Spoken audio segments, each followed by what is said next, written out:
So hi friends, ಇವತ್ತು ಬಂದು ಭಾನುವಾರ. ಸೊ ಇವತ್ತು ರಾತ್ರಿ 12 ಗಂಟೆಯಿಂದ ನಾವು ವ್ಲಾಗ್ ಸ್ಟಾರ್ಟ್ ಮಾಡ್ಕೊಳ್ತೀನಿ. ಇವತ್ತು ಬಂದು ನಮ್ಮ ಆ್ಯನಿವರ್ಸರಿ ಆಗಿರೋದ್ರಿಂದ ನಮ್ಮ ಮನೆಯವರು ನನಗೆ ಪಾಯಸ ತೊಗೊಂಬಂದು ಕೊಟ್ಬಿಟ್ಟು ವಿಶ್ ಮಾಡಿದ್ರು. ಸೊ ನಮಗೆ ಕೇಕೆಲ್ಲ ಅಷ್ಟು ಇಷ್ಟ ಆಗೋಲ್ಲ ಫ್ರೆಂಡ್ಸ್. ಸೊ ಅದಕ್ಕೋಸ್ಕರ ಏನಾದರೂ ಸ್ವೀಟ್ ಮಾಡ್ತೀವಿ. ಸೊ ಪಾಯಸ ತಂದು ಕೊಟ್ಟು ವಿಶ್ ಮಾಡಿದ್ರು. ಸೊ ಆಮೇಲೆ ಬೆಳಗ್ಗೆ ಹೋಗಿ ಚಿಕನ್ ತೊಗೊಂಬಂದಿದ್ರು. ಸೊ ಮಕ್ಕಳು ಬಿರಿಯಾನಿ ಕೇಳ್ತಿದ್ರು ಅಂತ. ಸೊ ಅದಕ್ಕೆ ಮಕ್ಳಿಗೆ ಬಿರಿಯಾನಿ ಮಾಡಿಕೊಟ್ಟೆ. ಸೊ ನಾನು ಪೂಜೆ ಮಾಡಿ ದೇವಸ್ಥಾನಕ್ಕೆ ಹೋಗೋಣ ಅಂದ್ಕೊಂಡಿದ್ದೆ. ಇನ್ನು ನಾನ್ ವೆಜ್ ಮಾಡಿದ್ರಲ್ಲ, ಸೊ ಸಂಜೆ ಹಾಗೆ ಮತ್ತೆ ಮನೆಯೆಲ್ಲ ಕ್ಲೀನ್ ಮಾಡಿ, ಸಂಜೆ ಖಾಲಿ ಆದರೆ ಮನೆಯೆಲ್ಲ ಕ್ಲೀನ್ ಮಾಡಿ ರೆಡಿಯಾಗಿ ಹೋಗೋಣ ಅಂದ್ಕೊಂಡಿದ್ದೀನಿ. ನೋಡೋಣ ಏನಾಗುತ್ತೋ, ಬನ್ನಿ. Good morning, welcome to my YouTube channel. ಹೇಗಿದ್ರೆ ನಾನು ಚೆನ್ನಾಗಿದ್ದೀನಿ. ಸೊ ಇವತ್ತು ಬಂದು ಭಾನುವಾರ. ಸೊ ಇವತ್ತು ನಮ್ಮ ಮನೆಯವ್ರು ಕೆಲಸಕ್ಕೆ ಹೋಗಬಾರ್ದು ಅಂತಲೇ ಇದ್ದರು. ಸೊ ಆದರೂ ಬೆಳಗ್ಗೆ ಕಾಲ್ ಮೇಲೆ ಕಾಲ್ ಬರ್ತಾನೆ ಇತ್ತು ಅವ್ರಿಗೆ. ಸರಿ ಅಂದ್ಕೊಂಡು ಹೋಗಿದ್ದಾರೆ. ಸೊ ಏನೂ ಮಾಡೋಕ್ಕಾಗಲ್ಲ, ಹೋಗಲೇಬೇಕು. ಸೊ ಅದಕ್ಕೋಸ್ಕರ ಹೋಗಿದ್ದಾರೆ. ಸೊ ಬೆಳಗ್ಗೆಯಿಂದ ಬ್ಲಾಗ್ ಮಾಡೋಕ್ಕಾಗಲಿಲ್ಲ ಫ್ರೆಂಡ್ಸ್, ಯಾಕಂದರೆ ಸಿಕ್ಕಾಪಟ್ಟೆ ತಲೆನೋವು. ಮಕ್ಳಿಗೆ ಸರಿಯಾಗಿ ನಿದ್ದೆ ಆಗಿಲ್ಲ ಅನಿಸುತ್ತೆ. ಸೊ ಎದ್ದಾಗಿಂದ ಅಳ್ತಾನೆ ಇದ್ದಾರೆ. ಸೊ ಕಿತ್ತಾಡ್ಕೊಂಡು. ಸೊ ಅದಕ್ಕೆ ಇಷ್ಟೊತ್ತರೂ ಅವ್ರಿಗೆ ನಾಷ್ಟ ಮಾಡಿ ಬಿರಿಯಾನಿ ಹಾಕ್ಕೊಟ್ಟು ಒಂದು ಸ್ವಲ್ಪ ಸಮಾಧಾನ ಮಾಡಿ, ಈಗ ಬೊಂಬೆಗಳು ಹಾಕ್ಕೊಟ್ಬಿಟ್ಟು ಬಂದಿದ್ದೀನಿ. ಒಂದು ಸ್ವಲ್ಪ ಬೊಂಬೆಗಳು ನೋಡ್ಬಿಟ್ಟು ಆಮೇಲೆ ಹಾಗೆ ಮಲ್ಕೊಳ್ತಾರೆ. ಸೊ ಫ್ರೆಂಡ್ಸ್, ಈಗ ನಂದು ಮನೆ ಕಸ ಗುಡಿಸಿದ್ದು ಒರೆಸಿದ್ದು ಎಲ್ಲ ಆಯಿತು. ಸೊ ಕಿಚನು ಕ್ಲೀನ್ ಆಯಿತು, ಪಾತ್ರೆಗಳೊಂದು ಬಾಕಿ ಇದೆ. ಸೊ ಆಗ್ತಾಯಿಲ್ಲ ಇವತ್ತು, ಯಾಕೋ ನನಗೂ ಟಯರ್ಡ್ ಆಗ್ತಾಯಿದೆ. ಸೊ ಅದಕ್ಕೆ ಮಧ್ಯಾಹ್ನ ಹಂಗೆ ತೊಳ್ಕೊಂಡ್ರೆ ಆಯಿತು, ಹಾಗೆ ಸಿಂಕೆಲ್ಲ ಕ್ಲೀನ್ ಮಾಡ್ಕೊಂಡು ಹಾಗೆ ಒಟ್ಟಿಗೆ ಫ್ರೆಶ್ ಅಪ್ ಆದರೆ ಆಯಿತು ಅಂದ್ಕೊಂಡು ಇದೀನಿ. ನೋಡಬೇಕೇನೋ ಏನಾಗುತ್ತೋ ಗೊತ್ತಿಲ್ಲ. ಸೊ ದೇವಸ್ಥಾನಕ್ಕೆ ಹೋಗಬೇಕು ಅಂತಿದ್ವಿ. ಸೊ ಅದೇ ನಮ್ಮ ಮನೆಯವರು ಕಾಲ್ ಮೇಲೆ ಕಾಲ್ ಬರ್ತಾನೆ ಇತ್ತು ಪಾಪ ಅವ್ರಿಗೆ. ಸೊ ಅದಕ್ಕೆ ಅವರು ಕೆಲಸಕ್ಕೆ ಹೋಗಿ ಬರ್ತೀನಿ ಮಧ್ಯಾಹ್ನ ಅಷ್ಟಲ್ಲಿ ಅಂತ ಹೋಗಿದ್ದಾರೆ. ನೋಡೋಣ, ನಾನು ಚಿಕನ್ ಬೇರೆ ಐತಲ್ಲ, ಮಕ್ಕಳು ಬಿರಿಯಾನಿ ಅಂತ ಇದ್ದರು. ಸೊ ಅದಕ್ಕೋಸ್ಕರ ಬಿರಿಯಾನಿ ಮಾಡಿದೆ. ಅದಕ್ಕೆ ನಾನು ಹೋಗಿಲ್ಲ. ಮಧ್ಯಾಹ್ನ ಅಂದರೆ ಬಿರಿಯಾನಿ ಎಲ್ಲ ಖಾಲಿ ಆಗುತ್ತೆ. ಮತ್ತು ಇನ್ನೊಂದು ಸತಿ ಸ್ಟವ್ವು ಸಿಂಕು ಎಲ್ಲ ಕ್ಲೀನ್ ಮಾಡಿಬಿಟ್ಟು ನಾನು ರೆಡಿಯಾಗಿ ಮಕ್ಳಿಗೂ ರೆಡಿ ಮಾಡಿಸಿ ಆದರೆ ಕರ್ಕೊಂಡು ಹೋಗಿ ಬರ್ತೀನಿ. ನೋಡೋಣ ಏನಾಗುತ್ತೆ ಗೊತ್ತಿಲ್ಲ. ಸೊ ಈ ವರ್ಷ ನಮ್ದು ಏನಂದರೆ ಏನೂ ಪ್ಲ್ಯಾನ್ಸ್ ಇಲ್ಲ. ಸೊ ನಾನು ಅದಕ್ಕೆ ಕೇಕ್ ಕೂಡ ತಂದಿಲ್ಲ. ಸೊ ಕೇಕ್ ಇನ್ನೊಂದು ಏನಂದರೆ, ಕೇಕ್ ಯಾಕೆ ತಂದಿಲ್ಲ ಅಂದರೆ, ಯೂಶ್ವಲಾಗಿ ನಮ್ಮ ಮನೇಲಿ ಕೇಕ್ ತಿನ್ನಲ್ಲ ಫ್ರೆಂಡ್ಸ್. ನನಗೂ ಐಸ್ ಕೇಕ್ ಅಂದರೆ ಇಷ್ಟ ಆಗಲ್ಲ, ನಮ್ಮ ಮನೆಯವ್ರಿಗೂ ಇಷ್ಟ ಆಗಲ್ಲ, ಪೇಸ್ಟ್ರಿ ಕೇಕ್ಸ್ ಇಷ್ಟ ಆಗಲ್ಲ. ಸೊ ಅದಕ್ಕೋಸ್ಕರ ಕೇಕ್ ತಂದಿಲ್ಲ. ಸೊ ಕೇಕ್ ಕೂಡ ಬೇಡ ಅಂದ್ಕೊಂಡು ಸುಮ್ಮನೆ ಇದ್ದೀವಿ. ನೋಡೋಣ, ಪಾಯಸ ಮಾಡಬೇಕು ಅಂದ್ಕೊಂಡೆ. ಮಧ್ಯಾಹ್ನ ಪಾಯಸ ಮಾಡ್ಕೊತೀನಿ. ಸೊ ಬನ್ನಿ ಫ್ರೆಂಡ್ಸ್, ವೀಡಿಯೋ ಒಂದು ಸ್ವಲ್ಪ ಎಡಿಟಿಂಗ್ ಮುಗಿಸ್ಕೊಂಡು ಒಂದು ಸ್ವಲ್ಪ ರೆಸ್ಟ್ ಮಾಡಿ ಮಧ್ಯಾಹ್ನ ಸಿಗ್ತೀನಿ. ಸೊ ಫ್ರೆಂಡ್ಸ್, ಮಧ್ಯಾಹ್ನ ಹಂಗೆ ಎದ್ದು ಮನೆಯೆಲ್ಲ ಕ್ಲೀನ್ ಮಾಡಿ ಫೈನಲಿ ಪೂಜೆ ಕೂಡ ಮಾಡಿದ್ದಾಯಿತು. ಸೊ ಆಮೇಲೆ ಪಾಯಸ ಮಾಡ್ಕೊಳ್ಳೋಣ ಅಂತ ಈಗ ಪಾಯಸಕ್ಕೆಲ್ಲ ರೆಡಿ ಮಾಡ್ಕೊಳ್ತಾ ಇದ್ದೀನಿ. ಸೊ ಫ್ರೆಂಡ್ಸ್, ಈಗ ಟೈಮ್ ಬಂದು ಕರೆಕ್ಟಾಗಿ 6 ಗಂಟೆ ಆಗಿದೆ. ಸೊ ಈಗ ಪೂಜೆ ಎಲ್ಲ ಮುಗಿಸಿ ಸೊ ಪಾಯಸ ರೆಡಿ ಮಾಡ್ಕೊಳ್ಳೋಣ ಅಂತ ಬಂದಿದ್ದೀನಿ. ಸೊ ಬೆಳಗ್ಗೆನೇ ಮಾಡಬೇಕಿತ್ತು. ಸೊ ಬೆಳಗ್ಗೆ ಆಗಲಿಲ್ಲ, ಯಾಕೋ ಫುಲ್ಲು ಟಯರ್ಡ್ನೆಸ್ಸು. ರಾತ್ರಿ ಲೇಟ್ ಮಲಗಿದ್ದು. ಈ ನಡುವೆ ಮಕ್ಕಳು ಈ ಸತಿ ಬಂದಾಗ ಬೇಗ ಮಲಗ್ತಾನೆ ಇಲ್ಲ. ಅವ್ರು ಮಲಗದೆ ನೈಟು 12 ಗಂಟೆ 1 ಗಂಟೆ ಆಗ್ತಾಯಿದೆ. ಸೊ ಬೇಗ ಕರ್ಕೊಂಡೋದ್ರೂ ಲೇಟಾಗೆ ಮಲಗೋದು ಅವರು. ಸೊ ಅದಕ್ಕೋಸ್ಕರ ಸರಿ ಹೋಗಲಿ ಅಂದ್ಕೊಂಡು ಲೇಟ್ ಆಗುತ್ತೆ ನಿದ್ದೆ ಮಾಡೋದು. ನಿದ್ದೆ ಸರಿ ಇಲ್ಲ ಅಂದರೆ ಸೊ ಏನು ಕೆಲಸ ಮಾಡೋಕ್ಕೂ ಇಂಟ್ರೆಸ್ಟ್ ಇರೋಲ್ಲ. ಸೊ ಇವತ್ತು ನಮ್ಮ ಮನೆಯವರು ಕೆಲಸಕ್ಕೆ ಹೋಗಲ್ಲ, ಏನೂ ನಾಷ್ಟ ಮಾಡೋದಿಲ್ಲ, ಆರಾಮಾಗಿ ಮಾಡ್ಕೊಳ್ಬೋದು ಅಂತಲೇ ಇದ್ದೆ. ಸೊ ಅವ್ರಿಗೆ ಸಡನ್ನಾಗಿ ಕೆಲಸ ಆಗಿದ್ದಕ್ಕೆ ಸೊ ಹೋದರು. ಅದೊಂದು ಅರ್ಧ ಕಡೆ ಒಂಥರ ಬೇಜಾರಾಗೋಯಿತು. ಸರಿ ಹೋಗಲಿ, ಏನೂ ಮಾಡೋಕ್ಕಾಗಲ್ಲ. ಈ ತಿಂಗಳೆಲ್ಲ ಫುಲ್ಲು ರಜಾನೇ ಆಯಿತು ಅವ್ರದ್ದು. ಸೊ ಅದಕ್ಕೆ ಹೋಗಲಿ ಅಂದ್ಕೊಂಡು ಸುಮ್ಮನೆ ಬಿಟ್ಟೆ. ಅವ್ರು ನಾಷ್ಟ ಕೂಡ ಮಾಡಿದ್ರು ಫ್ರೆಂಡ್ಸ್. ಅವ್ರು ಕೆಲ್ಸಕ್ಕೆ ಹೋಗ್ತಾರೆ ಅಂತ ಗೊತ್ತಿರೋ ನಾಷ್ಟ ಬಾಕ್ಸ್ ಎಲ್ಲ ಮಾಡಿಕೊಡ್ತಾ ಇದ್ದೆ. ಸೊ ಅವರು ನಾಷ್ಟನೂ ಹೋಟೆಲೇ ಮಾಡ್ಕೊಳ್ತೀನಿ ಅಂತಂದರು. ಬಾಕ್ಸು ಊಟಕ್ಕೂ ಹೊರಗಡೆ ಮಾಡ್ಕೊಳ್ತೀನಿ ಅಂತಂದರು. ಅವರು ಮಾಡ್ಕೊಂಡು ಇರಲ್ಲ. 1 ಟೈಮ್ ಮಾತ್ರ ತಿಂದಿರ್ತಾರೆ, 2 ಟೈಮ್ ತಿಂದಿರಲ್ಲ ಹೊರಗಡೆ. ಅವರು ಹೊರಗಡೆ ಈ ನಡುವೆ ಜಾಸ್ತಿ ಇಷ್ಟ ಆಗ್ತಾಯಿಲ್ಲ. ನೀವು ನೋಡಿರ್ಬೋದು, ಹೊರಗಡೆ ನಾವು ಈ ನಡುವೆ ಜಾಸ್ತಿ ತಿಂತಾನೂ ಇಲ್ಲ. ತುಂಬ ಅಪರೂಪ. ಎಲ್ಲಾದರೂ ಹೋಗಿದ್ದಾಗ ಟೈಮ್ ಮೀರೋಗಿದೆ, ಇನ್ನೇನು ಮಾಡೋಕ್ಕಾಗಲ್ಲ ಅನ್ನೋ ಪರಿಸ್ಥಿತಿಯಲ್ಲಿ ಮಾತ್ರ ನಾವು ಹೊರಗಡೆ ತಿನ್ನೋದು. ಅದು ಬಿಟ್ಟರೆ ಹೊರಗಡೆಯಿಂದ ಈ ನಡುವೆ ಫುಡ್ಡು ಏನೋ ಆರ್ಡರ್ ಕೂಡ ಮಾಡ್ತಾ ಇಲ್ಲ ನಾವು. ಸೊ ನೋಡಬೇಕು ಫ್ರೆಂಡ್ಸ್, ಈಗ ಪಾಯಸಕ್ಕೆ ಇಟ್ಟಿದ್ದೀನಿ. ಸೊ ಏನು ಪಾಯಸ ಅಂದರೆ ಸಾಬುದಾನ ಫ್ರೆಂಡ್ಸ್. ಸಾಬುದಾನದ ಪಾಯಸ ಮಾಡೋಣ ಅಂತ ಇಟ್ಟಿದ್ದೀನಿ. ಇದು ಬೇಯಬೇಕು ಒಂದು ಸ್ವಲ್ಪ ಚೆನ್ನಾಗೆ. ಈ ಪಾಯಸ ನಮ್ಮ ಮನೆಯವರು ಹೋದ್ವಾರನೇ ಕೇಳಿದ್ರು. ಸೊ ನಾನೇನು ಅಂದ್ಕೊಂಡೆ, ಇನ್ನೊಂದು ವಾರ ಅಲ್ವಾ ನಮ್ಮ ಅಕ್ಕವ್ರು ಬರ್ತಾರೆ. ಸೊ ಅವ್ರು ಬಂದಾಗೆ ಮಾಡ್ಕೊಳ್ಳೋಣ ಅಂತ ನಾನು ಬಿಟ್ಟಿದ್ದೆ. ನೆಕ್ಸ್ಟ್ ವೀಕ್ ಮಾಡ್ಕೊಡ್ತೀನಿ ಇರೋ ಒಟ್ಟಿಗೆ ಅವರು ಬಂದಾಗ ಅಂತ ಅಂದ್ಕೊಂಡು. ಸೊ ಅವರು ಬರೋದು ಕ್ಯಾನ್ಸಲ್ ಆಯ್ತಲ್ವ. ಸೊ ಇನ್ನೇನು ಇವತ್ತೇ ಮಾಡಬೇಡ ಅಂತ ಅಂದ್ಕೊಂಡು ಮಾಡ್ತಾಯಿದ್ದೀನಿ. ಬೆಳಗ್ಗೆನೇ ಹಾಲೆಲ್ಲ ತರಿಸಿದ್ದೆ.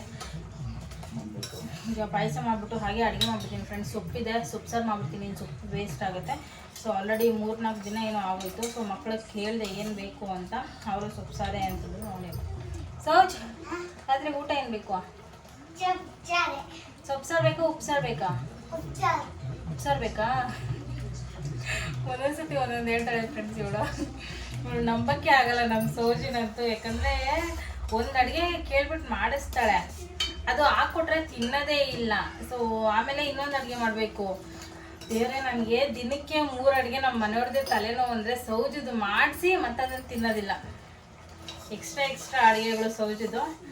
ಸರಿ ಅಂದ್ಕೊಂಡು ಮಾಡಿದೆ. ಯಾವತ್ತು ಒಂದ್ಸತಿ ಚಪಾತಿ ಮತ್ತು ಮೊಟ್ಟೆ ಪಲ್ಯ ಕೇಳಿದ್ಲು, ಅದ್ರ ಜೊತೆ ನಾನು ಬೆಂಡೆಕಾಯಿ ಪಲ್ಯ ಮಾಡಿದೆ.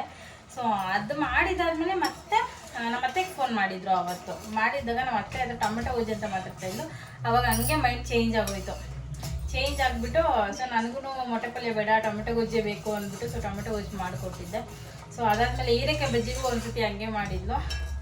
ಸೊ ನೋಡೋಣ ಫ್ರೆಂಡ್ಸ್, ಇನ್ನೂ ನಮ್ಮ ಮನೆಯವ್ರನ್ನೂ ಒಂದ್ಸತಿ ಕೇಳ್ತೀನಿ. ನಮ್ಮ ಪೃಥ್ವಿಗೆ ಏನು ಬೇಕು, ಪೃಥ್ವಿ ಹೆಂಗೇನು ಬೇಕು, ಸೊಪ್ಸಾರ ಉಪ್ಸಾರ? ನಮ್ಮ ಪೃಥ್ವಿಗೆ ಸೊಪ್ಸಾರಂತೆ, ನಮ್ಮ ಸೌಜಿಗೆ ಉಪ್ಸಾರು. ನೋಡೋಣ, ನಮ್ಮ ಮನೆಯವ್ರನ್ನೂ ಒಂದ್ಸತಿ ಕೇಳಿಬಿಟ್ಟು ಏನಂತಾರೆ ಅಂದ್ಕೊಂಡು ಬೇಗ ಮುಗಿಸ್ಕೊಟ್ಟದ್ದು. ಕಿಚನಲ್ಲಿದ್ದರೆ ಸೆಕೆ ಸಿಕ್ಕಾಗ್ಬಿಟ್ಟೆ ಫ್ರೆಂಡ್ಸ್. ಸೊ ಈಗ ಇದು ಬೇಯ್ತಾ ಇದೆ, ಇದು ಬೆಂದಿದ್ದಾಗಿದೆ. ಈಗ ಹಾಲು ಹಾಕ್ಬಿಟ್ಟು ಬಾದಾಮ್ ಪೌಡರ್ ಹಾಕ್ಬಿಟ್ಟು ಯಾವ್ಯಾವ ಹಾಕ್ಬಿಟ್ಟು ಡ್ರೈ ಫ್ರೂಟ್ಸ್ ಹಾಕ್ಬಿಟ್ಟು ಕಂಡೆನ್ಸ್ ಮಿಲ್ಕ್ ಇದೆ ಅದನ್ನು ಹಾಕಬೇಕು ಅಂದ್ಕೊಂಡಿದ್ದೀನಿ. ಇದಿಷ್ಟು ಹಾಕಿ ಟ್ರೈ ಮಾಡಿಬಿಟ್ರೆ ಈಗ. ಸೊ ಬನ್ನಿ ನೋಡೋಣ ಏನು ಮಾಡೋದು. ಇವತ್ತು ಸಂಡಿಗೆ ಹಾಕೋದಕ್ಕಾಗಿಲ್ಲ ಫ್ರೆಂಡ್ಸ್, ಹಾಕಬೇಕು ಅಂತ ಅಂದ್ಕೊಂಡೆ, ಆದರೆ ಆಗಲಿಲ್ಲ. ನಾಳೆ ಬೆಳಗ್ಗೆ ಹಾಕಲೇಬೇಕು. ಇನ್ನು 4 ದಿನ ನಂಗೆ ಟೈಮ್ ಇರೋದು. ಅಷ್ಟರಲ್ಲಿ ಚಕ್ಲಿನೂ ಮಾಡ್ಕೊಡ್ಬೇಕು, ಸಂಡಿಗೆನೂ ಇನ್ನೂ ಅಂದರೆ ಹಪ್ಳನೂ ಇನ್ನೊಂದು ಸ್ವಲ್ಪ ಹಾಕ್ಕೊಡ್ಬೇಕು. ಅದು ಓದ್ಸತಿ ಹಾಕಿರೋದು, ಇನ್ನೊಂದ್ಸತಿ ಇವತ್ತು ಎಣ್ಣೆಯಲ್ಲಿ ಟ್ರೈ ಮಾಡ್ತೀನಿ. ಚೆನ್ನಾಗಿ ಬರುತ್ತೋ ಇಲ್ವೋ ನನಗೆ ಗೊತ್ತಾಗ್ತಾ ಇಲ್ಲ, ಏನಾಗಿದೆ ಅದ್ರ ಕತೆ ಅಂತ. ಅದನ್ನು ಬಿಸಾಕೋಕ್ಕೂ ಮನಸ್ಸಾಗ್ತಾ ಇಲ್ಲ. ಸೊ ನೋಡೋಣ, ಇನ್ನೊಂದ್ಸತಿ ಹಾಕಿ ಟ್ರೈ ಮಾಡ್ತೀನಿ. ಏನಾಗುತ್ತೋ ಅದ್ರ ಮೇಲೆ ಡಿಪೆಂಡ್ ಮಾಡ್ತೀನಿ. ಒಂದು ವೇಳೆ ಚೆನ್ನಾಗಿ ಬಂದಿಲ್ಲ ಅಂದರೆ ಬಿಸಾಕ್ಬಿಡ್ತೀನಿ ಅಷ್ಟೇ. ಬನ್ನಿ ಈಗ ಪಾಯಸ ಮಾಡಿ ಆಮೇಲೆ ಸಿಗ್ತೇನೆ. ಸೊ ಫ್ರೆಂಡ್ಸ್, ಇಲ್ಲಿ ಫೈನಲಿ ಪಾಯಸ ರೆಡಿಯಾಗಿದೆ. ಅದು ಲೈಟಾಗಿ ಯೆಲ್ಲೋ ಕಲರ್ ಇದೆ, ಬಟ್ ವಿಡಿಯೋದಲ್ಲಿ ವೈಟ್ ಕಲರೇ ಕಾಣಿಸ್ತಾ ಇದೆ. ಸೊ ಫ್ರೆಂಡ್ಸ್, ಈಗ ಟೈಮ್ ಬಂದು 5 ಗಂಟೆ ಆಗಿದೆ. ಸೊ ನಾನು ನಮ್ಮ ಸೌಜು ಹೊರಗಡೆ ಹೋಗ್ತಾಯಿದ್ವಿ. ಸೊ ಎಲ್ಲಿಗೆ ಅಂದರೆ ಬಾಡಿಗೆ ಕೊಟ್ಬಿಟ್ಟು ಬರೋದು ಹೋಗ್ತಾಯಿದ್ವಿ ಫ್ರೆಂಡ್ಸ್. ಸೊ ಇದು ಮುಂಚೆ ನಾವು ಇದ್ದಿದ್ದು ಮನೆ ಫ್ರೆಂಡ್ಸ್, ಅದ್ರ ಆಪೋಸಿಟೇ ಓನರ್ ಮನೆ ಇರೋದು. ಬಟ್ ನಾವೇ ಇವಾಗಿರೋದು ಪಕ್ಕದ ರೋಡಲ್ಲಿ, ಅದು ಇದೇ ಓನರ್ದೇ ಮನೆ. ಸೊ ಅಲ್ಲಿಗೆ ಹೋಗ್ತಾಯಿದ್ವಿ. ಸೊ ಅಲ್ಲಿ ಮೇಲೆ 3rd ಫ್ಲೋರ್ ಕಾಣ್ತಾ ಇದೆ ಅಲ್ವಾ ಫ್ರೆಂಡ್ಸ್, ಅಲ್ಲಿ ಮೇಲೆ 3rd ಫ್ಲೋರಲ್ಲಿ ನಾವಿದ್ದಿದ್ದು ಮುಂಚೆ. ಬಟ್ ಈ ಮನೆಗೆ ನಮ್ಮ ಸೋಜು ಒಂದು ಸತಿನೂ ಬಂದೇ ಇಲ್ಲ. ಬಟ್ ಈ ಮನೆಗೆ ಬಂದಿಲ್ಲಂತೆ ಅವಳು. ನೀವು ಇಲ್ಲ ಅಲ್ವಾ ಇದ್ದಿದ್ದು ಅಂತ ಹೇಳ್ತಾ ಇದ್ದು. ಎಲ್ಲಿದ್ದಿದ್ದು ಸೋಜು ನಾವು ಮುಂಚೆ? ಎಲ್ಲಿದ್ದೀವಿ ನಾವು ಮುಂಚೆ? ಎಲ್ಲಿ? ಅವಳು ಯಾವುದೋ ಸುಮ್ಮನೆ ಹೇಳಿದ್ಲೇನೋ ಫ್ರೆಂಡ್ಸ್, ಗೊತ್ತಿಲ್ಲ. ಬಟ್ ನೀವು ಮುಂಚೆ ಇದ್ದಿದ್ದಿಲ್ಲೇ ಅಲ್ವಾ ಅಂತ ಕೇಳ್ತಾ ಇದ್ಲು. ಸೊ ಬನ್ನಿ, ನಾವು ಮಳೆ ಬರೋಂಗಿದೆ ಫ್ರೆಂಡ್ಸ್. 1 ಅವರಿಂದ ಹಿಂಗೆ ಇದೆ, ಮೋಡ ಇಲ್ಲ. ಸೊ ಬೇಗ ಕೊಟ್ಟು ಹೋದರೆ ಆಯಿತು. ಕೊಟ್ಟು ಹೋಗೋಣ. ನಾವು ಮುಂಚೆ ಇದ್ದಿದ್ದು ಮನೆ ಫ್ರೆಂಡ್ಸ್, ಅದು ಚೆನ್ನಾಗಿತ್ತು. ಬಟ್ ಅಲ್ಲಿ ನೀರು ಪ್ರಾಬ್ಲಮ್ ಆಗಿಬಿಟ್ಟು ಖಾಲಿ ಮಾಡಿದ್ವಿ. ಸೊ ಫ್ರೆಂಡ್ಸ್, ಬಾಡಿಗೆ ಕೊಟ್ಟು ಬಂದು ಸೌಜನ್ ಕೂಡ ಮನೇಲಿ ಬಿಟ್ಟು ಆಮೇಲೆ ನೀರು ಖಾಲಿ ಆಗಿತ್ತು ಫ್ರೆಂಡ್ಸ್, 2 ಕ್ಯಾನ್ ಖಾಲಿ ಆಗಿತ್ತು. ಸೊ ಅದಕ್ಕೆ ನೀರು ಇಟ್ಕೊಂಡು ಹೋಗ್ಬೇಡ ಅಂತ ಬಂದೆ ಸೌಜನ್ ಮನೆ ಬಿಟ್ಟು. ಯಾಕಂದರೆ ಎಲ್ಲೇ ಹೋದ್ರೂ ಸೌಜನ್ ಕರ್ಕೊಂಡು ಹೋಗ್ತಾಯಿದ್ದೀನಿ. ಯಾಕೆ ಅಂದರೆ ಇಬ್ಬರು ಒಂದೇ ಕಡೆ ಇದ್ದರೆ ಸಿಕ್ಕಾಪಟ್ಟೆ ಕಿತ್ತಾಡ್ತಾರೆ. ಅದಕ್ಕೆ ಅವಳನ್ನ ಮಾತ್ರ ಕರ್ಕೊಂಡು ಹೋಗಿದ್ದೆ. ಸೊ ಅಷ್ಟರಲ್ಲಿ ನಮ್ಮ ಮನೆಯವ್ರು ಕೂಡ ಮನೆಗೆ ಬಂದರು. ಸೊ ನಮ್ಮ ಮನೆಯವ್ರು ಬಂದು ಒಂದು ಸ್ವಲ್ಪ ರೆಸ್ಟ್ ಮಾಡಿದ್ಮೇಲೆ ಪಾಯಸ ಕೂಡ ಹಾಕ್ಕೊಟ್ಟೆ. ಸೊ ಪಾಯಸದ್ದು ಬೌಲೆಲ್ಲ ತರಿಸಿದೆ ಫ್ರೆಂಡ್ಸ್, ಅದು ಎಲ್ಲಿ ಇಟ್ಬಿಟ್ಟಿದ್ದೀನೋ ಗೊತ್ತಿಲ್ಲ, ಸಿಗಲೇ ಇಲ್ಲ. ಒಂದೇ ಒಂದಿತ್ತು. ಸೊ ಅದಕ್ಕೆ ಯಾವುದ್ಯಾವುದೋ ಸಿಕ್ಕಿದ್ರಲ್ಲಿ ಹಾಕ್ಕೊಟ್ಟೆ ಎಲ್ಲರಿಗೂ. ಸೊ ಅಷ್ಟರಲ್ಲಿ ನಮ್ಮ ಅಮ್ಮ ಕೂಡ ಬಂದಿದ್ದರು. ಸೊ ಬಂದು ವಿಶ್ ಮಾಡಿ ಸೊ ಅವರು ಕೂಡ ಗಿಫ್ಟ್ ಕೊಟ್ಟು ಹೋದರು. ಸೊ ಆಮೇಲೆ ನಾವು ಹೊರಗಡೆ ಹೋಗಬೇಕಿತ್ತು ಫ್ರೆಂಡ್ಸ್ ಒಂದು ಸ್ವಲ್ಪ. ಸೊ ಅದಕ್ಕೆ ನಮ್ಮಮ್ಮ ನಮ್ಮ ಸೋಜಿಗೆ ಜಡೆ ಹಾಕ್ತಾಯಿದ್ರು. ಸೊ ನಮ್ಮಮ್ಮ ತುಂಬ ಥರ ಜಡೆಗಳು ಹಾಕ್ತಾರೆ ಫ್ರೆಂಡ್ಸ್. ನನಗಂತೂ ಅವಾಗ ಚಿಕ್ಕ ವಯಸ್ಸಲ್ಲಿ ನನಗೆ ಲೂಸ್ ಹೇರ್ಸ್ ಅಂದರೆ ಇಷ್ಟ. ಬಟ್ ನಮ್ಮಮ್ಮ ಸಿಕ್ಕಾಪಟ್ಟೆ ಜಡೆಗಳು ಹಾಕೋರು, ಡಿಸೈನ್ ನನಗೆ ಇಷ್ಟನೇ ಆಗ್ತಾಯಿದ್ದಿಲ್ಲ. ಅದೇನೋ ಸಾದಾ ಜಡೆ ಎಲ್ಲ ಅಂದ್ಕೊಂಡು, ಯಾಕಂದರೆ ಟೈಟಾಗಿ ಹಾಕ್ಬಿಡ್ತಾರೆ, ಬಿಚ್ಚಕ್ಕೆ ಕಷ್ಟ ಆಗುತ್ತೆ. ಸೊ ಅದಕ್ಕೋಸ್ಕರ ಅಂದ್ಕೊಂಡು ಸೊ ಫೈನಲಿ ಇವಾಗ ಈ ಥರ ಜಡೆಗಳೆಲ್ಲ ನಾವು ಹಾಕ್ಕೊಳಕ್ಕಾಗಲ್ಲ. ಬಟ್ ಆವಾಗಲೇ ಚೆನ್ನಾಗಿತ್ತು ಅಂತ ಅನಿಸ್ತಿದೆ. ಬಟ್ ಇವಾಗ ತುಂಬ ಮಿಸ್ ಮಾಡ್ಕೊಡ್ತಾಯಿದ್ದೀನಿ, ಇವಾಗ ಹಾಕಿಸ್ಕೊಳ್ಳೋಕ್ಕೂ ಆಗಲ್ಲ. ಸೊ ನನಗೆ ಲೂಸ್ ಹೇರೇ ತುಂಬ ಇಷ್ಟ ಫ್ರೆಂಡ್ಸ್. ಸೊ ಫೈನಲಿ ನಮ್ಮ ಅಮ್ಮ ಕೂಡ ಒಂದು ಸ್ವಲ್ಪ ತಿದ್ದಿ ಆಮೇಲೆ ಈಗ ಹೊರಡ್ತಾ ಇದ್ದಾರೆ. ಸೊ ನಾನು ಆ್ಯಕ್ಚುಲಿ ನನ್ನ ತಮ್ಮ ಬರ್ತಾನೆ ಅಂದ್ಕೊಂಡಿದ್ದೆ. ಸೊ ಅವನು ಬರಬೇಕಿತ್ತು, ಆದರೆ ಬಂದಿಲ್ಲ.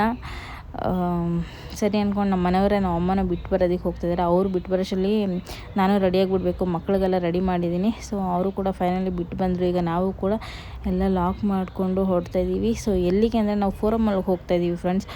ಮಕ್ಕಳಿಗೆ KFC ಕೊಡಿಸೋಣ ಅಂತ ಅಂದ್ಕೊಂಡು ಹೋಗ್ತಾಯಿದ್ದೀವಿ. ಸೊ ಅವ್ರಿಗೆ ತುಂಬ ಇಷ್ಟ KFC ಅಂದರೆ. ಸೊ ಅದಕ್ಕೋಸ್ಕರ ನಮ್ಮ ಪೃಥ್ವಿ ಬಂದಾಗೆ ಕೇಳಿದ್ದ KFC ಅಂತ ಅಂದ್ಕೊಂಡು. ಸೊ ಆಫರ್ ಇರುತ್ತೆ ಸಂಡೇ ಹೊತ್ತು. ಸೊ ಅದಕ್ಕೆ ಹೋಗ್ತಾಯಿದ್ದೀವಿ. ಸೊ ಬನ್ನಿ ಹೋಗೋಣ. ಸೊ ಫ್ರೆಂಡ್ಸ್, ನಮ್ಮ ಮನೆಯವರಲ್ಲಿ ಪಾರ್ಕಿಂಗ್ ಮಾಡಿ ಬರ್ತೀನಿ, ನೀವು ಹೋಗಿದ್ವಿ ಅಂತಂದರೆ ರೋಡ್ ಕ್ರಾಸ್ ಮಾಡೋಕ್ಕೆ. ಸೊ ಆಮೇಲೆ ಅವರು ಅಲ್ಲಿ ಪಾರ್ಕಿಂಗ್ ಸಿಕ್ಕಿಲ್ಲ. ಸೊ ಇಲ್ಲೇ ಫೋರಮಲ್ಲೇ ಪಾರ್ಕ್ ಮಾಡಿಬಿಡ್ತೀನಿ, ನೀವು ರೋಡ್ ಕ್ರಾಸ್ ಮಾಡ್ಕೊಂಡು ಬಂದು ನಾವು ಬಂದಿದ್ದೀವಿ. ಇರೋ ಪೃಥ್ವಿ ಕಾರು ನಾವು ಬಂದಿದ್ದೀವಿ. ಅವ್ರು ಇನ್ನೂ ಎಲ್ಲಿದ್ರೆ ಗೊತ್ತಿಲ್ಲ, ಫೋನ್ ಮಾಡಬೇಕೀಗ. ಸೊ ನೋಡೋಣ ಮಕ್ಕಳು.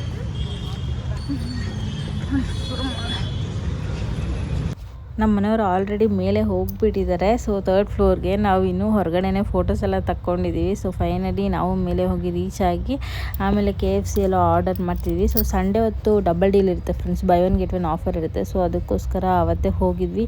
ಎಷ್ಟು ಜನ ಅಂದರೆ ಫ್ರೆಂಡ್ಸ್ ನಿಂತ್ಕೊಳ್ಳೋಕೆ ಆಗಲಿಲ್ಲ, ಅಲ್ಲಿ ಚೇರ್ಸು ಸಿಕ್ಕಿಲ್ಲ ಕೂತ್ಕೊಂಡು ತಿನ್ನೋದಕ್ಕೆ. ಹೆಂಗೋ ಹಂಗೆ ತಿಂದ್ಕೊಂಡು ಫೈನಲಿ ಕೆಳಗಡೆ ಬಂದು ವಾಟರ್ ಬಾಟ್ಲು ಜ್ಯೂಸ್ ಬಾಟಲ್ ಎಲ್ಲ ತೊಗೊಂಡು ಬರ್ಗರ್ ಎಲ್ಲ ತಿಂದು ಮತ್ತೆ ಈಗ ಹೊರಡ್ತಾ ಇದ್ದೀವಿ ಮನೆಗೆ ಹೋಗೋಣ ಅಂತ.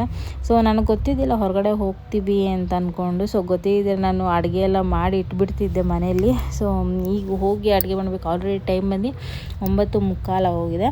ಸೊ ಚಿಕನ್ ಎಲ್ಲ ತಿಂದಿದ್ದೀವಿ, ಆದರೂ ಒಂದು ಸ್ವಲ್ಪ ಲೈಟಾಗಿ ಊಟ ಇರಲೇಬೇಕಲ್ಲ ಫ್ರೆಂಡ್ಸ್. ಸೊ ಅದಕ್ಕೋಸ್ಕರ ಸೊ ಬನ್ನಿ ಈಗ ಹೋಗಿ ಮಕ್ಕಳಿಗೆ ಸೊಪ್ಪು ಸಾರು ಮಾಡಬೇಕು ಅಂತ ಅಂದ್ಕೊಂಡಿದ್ದೀನಿ. ಹೆಂಗೋ ಸೊಪ್ಪು ಸಾರಿಗೆ ನಾಳೆ ಮಾಡ್ತೀನಿ ಅಂದರೆ ಹಿಂದಿನ ದಿನ ಸೊಪ್ಪೆಲ್ಲ ಬಿಡಿಸಿ ತೊಳೆದಿಕ್ಬಿಡ್ತೀನಿ ಫ್ರೆಂಡ್ಸ್, ಅದಕ್ಕೆ ನಾನು ಈಸಿ ಆಯಿತು. ಸೊ ಫೈನಲಿ ಸೊಪ್ಪು ಸಾರು, ರೈಸು ಮತ್ತು ಸಂಡಿಗೆ ಮಾಡ್ಕೊಂಡಿದ್ದೆ. ಸೊ ಅದ್ರ ಜೊತೆ ಮಾವಿನಕಾಯಿ ಇತ್ತಲ್ಲ ಫ್ರೆಂಡ್ಸ್, ಅದನ್ನು ಮಾಡ್ಕೊಂಡಿದ್ವಿ. ಸೊ ಫ್ರೆಂಡ್ಸ್ ಈ ವ್ಲಾಗ್ ಇಷ್ಟ ಆಗಿರುತ್ತೆ. ವ್ಲಾಗಿಲ್ಲಿಗೆ ಎಂಡ್ ಮಾಡ್ತಿದ್ದೀನಿ.